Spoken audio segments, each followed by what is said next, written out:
And quarterfinal action is now set. The fourth round matches are completed. Defending champions Iga Swiatek and Daniel Medvedev are through.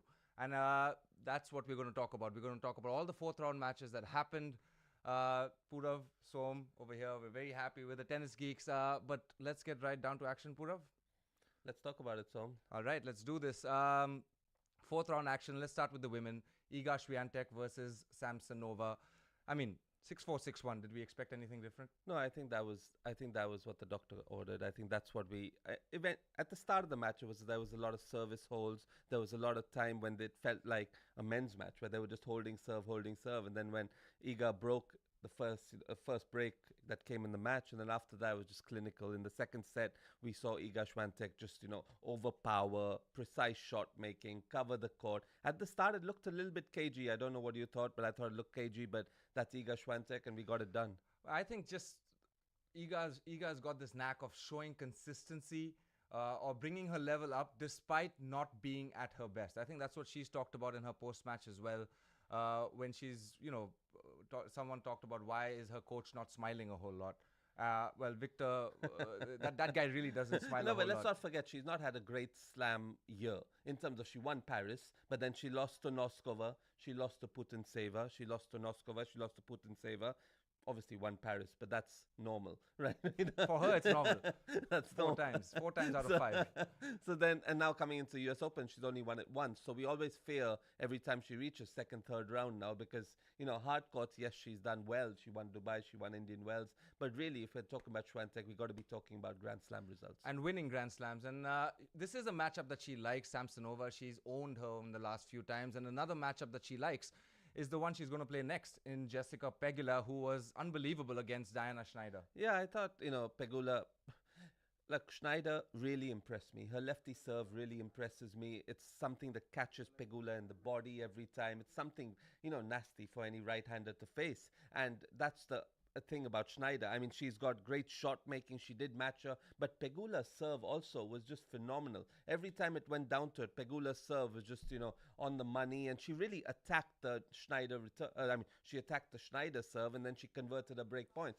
Well, Shnaider only converted 2 out of 9 break points. So that match could have been different. It could have been different. 4-2 for Jessica Pegula. Again, she has beaten Diana Shnaider at Toronto when she did win the title. Now, the most impressive thing for me for Jessica Pegula is considering the fact that she was injured this year. Since Paris Olympics, she's 13-1. Yeah. She's 13-1. The only loss she's taken is to Aryna Sabalenka. She beat Diana Shnaider over there. The problem for her is now she runs into Iga Swiatek. Is that a problem? I mean, she's 3-6. 3-6. So, it's also a problem for Swiatek. She doesn't want to play Pegula this early. She's used to Pegula being a top 4 seed and not playing her. In the quarterfinals. In the quarterfinals. But she did, the last time they played in the quarterfinals of US Open, that was straight sets for Iga Swiatek. That was a couple years ago. The pressure's high on Pegula. Pressure's high. The stakes are high. She has nothing to lose. I know, but she's playing in New York. She's playing she's playing one of those big. You'd say she's the last American left. Is that right? Yeah, she is in the women's draw. But there's a lot of pressure on that. I mean, there's a little bit that goes with it. Yeah, but let's not take away from the efforts of Diana Shnaider. 20 years old, top 20 in the world. She's the new face. She's the new star. And she will be there for a long time because she's an incredibly solid player. Like Purav said, she's a nightmare matchup for many. And another lefty nightmare matchup for many is Haddad Maia. And she had a hard-fought win over Caroline Wozniacki, 3 sets.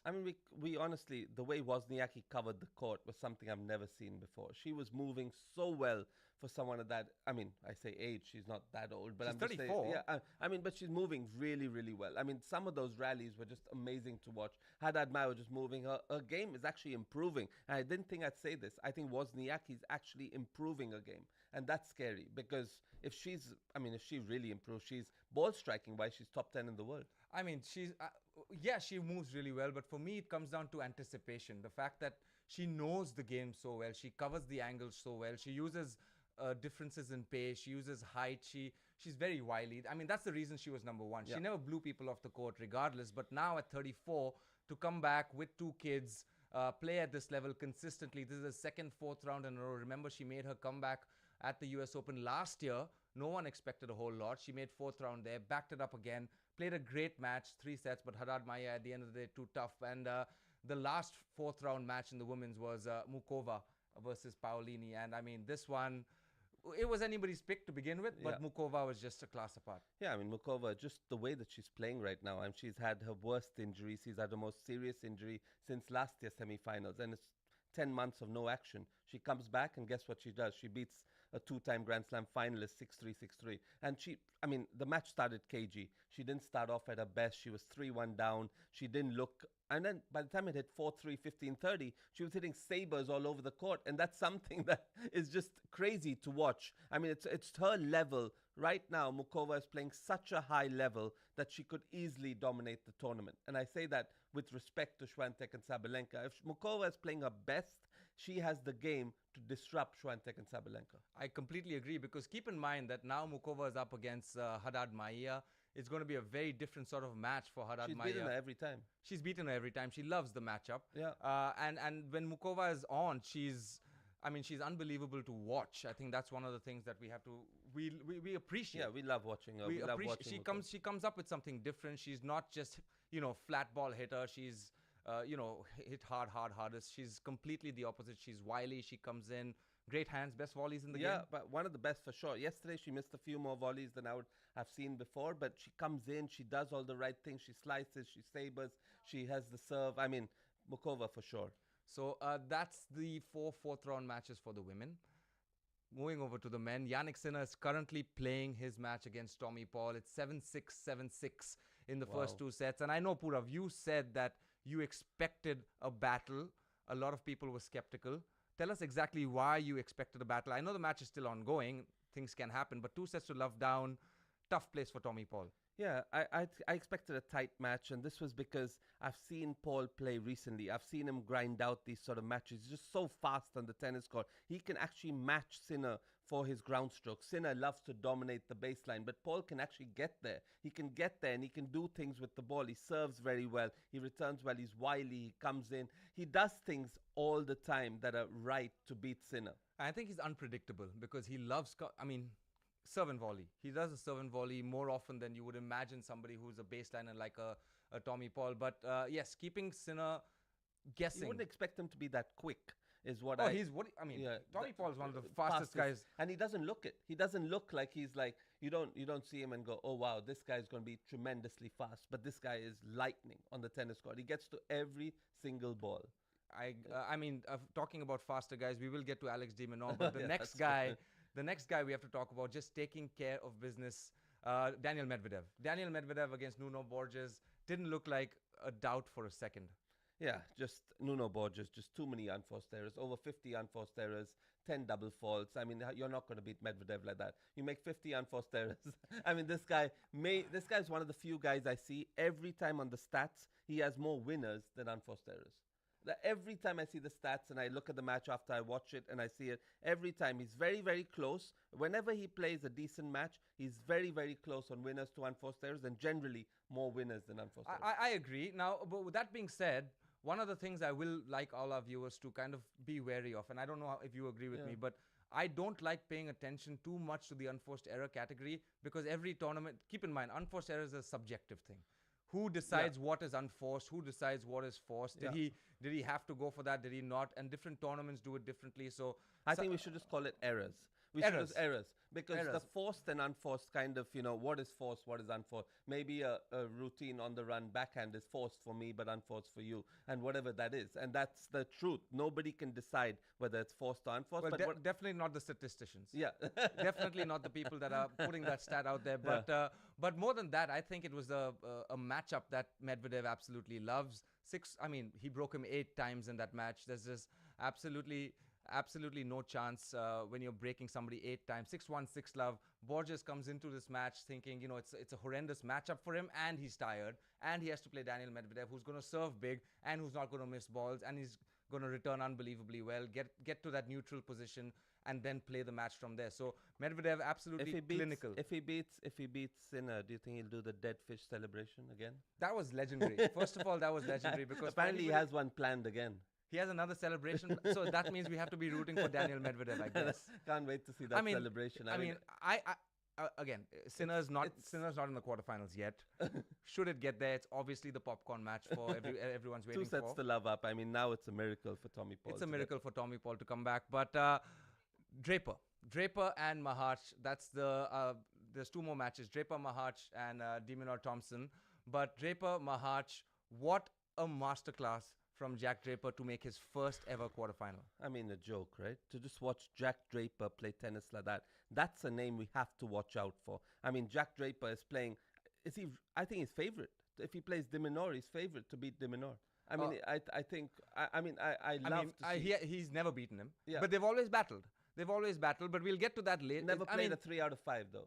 Yeah, never played a 3 out of 5. But every match they've played, they've battled. He's 3-0. But before we get to Minaur, I think a win like this for Jack Draper is a statement win because he's gone through to the quarterfinals, not lost a set in the tournament, but he's not lost more than 4 games a set, which means he's dominating every single match. And, when you're talking about Jack Draper and anybody who looks at him play, any former player especially, you look at him and you say, wow, the weapons, the athleticism, this guy is lefty, a great forehand, he can hook it, he can go the other way. The backhand for me is a standout shot. He hits it open stance, close stance. I mean, he hit the drop shot like 16 times yesterday, won every single point. It's insane what he can do. He's taken a page out of the Novak book, slices the serve wide, comes to the net, hits the drop shot. It's amazing to watch. It's something that even on the run, he hits the forehand drop shot inside out. I mean, it's something that he's taken out of Novak's book. For me, Jack Draper is unbelievable. He's nearing the top 20. He's, in my opinion, sure to be a top 10 down the road. I think so. Down the road. And he has that kind of game where he can go out and trouble. You Jack Draper made the final?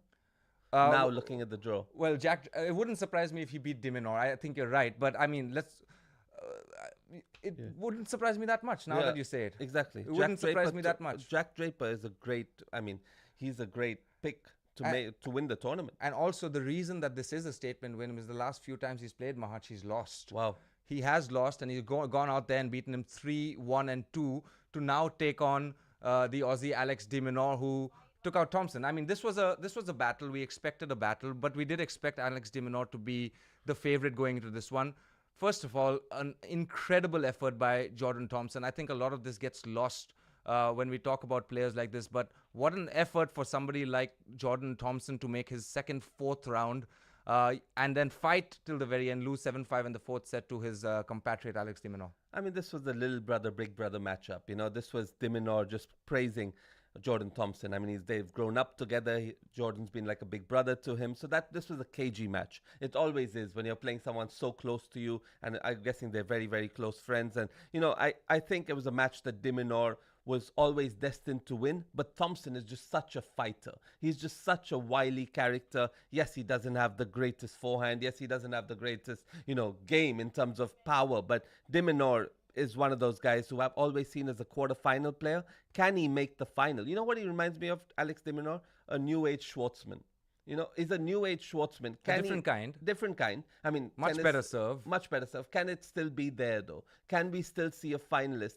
Diego Schwartzman made a few semi-finals, but can he make the next step? I mean, for what I'm super impressed with Alex de Minaur is consistency, because the guy is, in and out of the top 10. He's right about there. But 3 quarterfinals in a row. Quarterfinals at Roland Garros. I mean, loses to Sasha Zverev there. I don't think he's a favorite there. But, I mean, that's a great effort, right? Backs it up with a quarterfinal in Wimbledon. Yes, he gets hurt, can't play that match against Novak. Is he the favorite there? Probably not, regardless. But now he's coming into this one thinking he's 100% favorite. He's made a quarterfinal yet again after coming back through hip injury, which he got at Wimbledon in his 4th round match against Arthur Fee on match point, which was bizarre. Yeah. It was a bizarre incident, but he's back.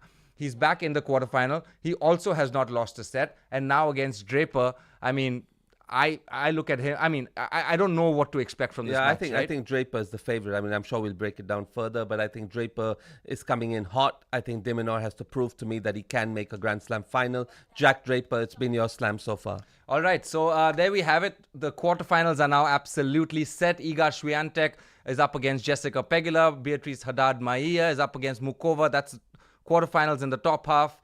And in the men's, we're waiting for the Yannick Sinner result, but he is 2 sets to love up. And the winner is going to play Medvedev, and it's going to be Draper versus de Minaur. And that's all the action from the fourth rounds, the final fourth rounds. And we will be talking a lot more about quarterfinals later on. Like, comment, and say what you want below. And let us know what to talk about. Hope you guys enjoyed the show, and see you soon.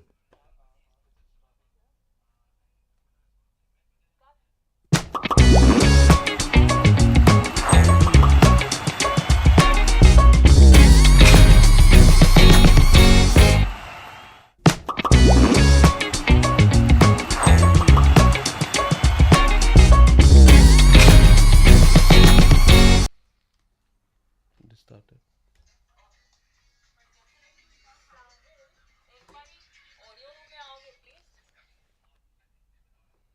Distortion आ रहा है भाई. Distortion करना है. पता नहीं हर बार. No, but it's not. It is. It's not. Check the inside. It's clean. It sounds like that here, but inside it's clean. Check. I'm pretty sure. They're saying it's clean.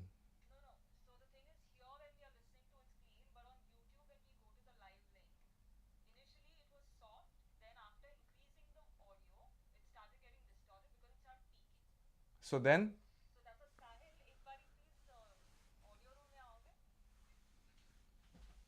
कुछ तो problem है और वो wide angle रखते रहो क्योंकि the main thing is that we have to do to close बहुत कम रखो क्योंकि वाइड एंगल में 2 बार हाँ आई टेल हिम बट वो ऑडियो का फिक्स करो भाई ऑडियो बहुत खराब है. No, I think that was the show was fine, right? Yeah, show was good.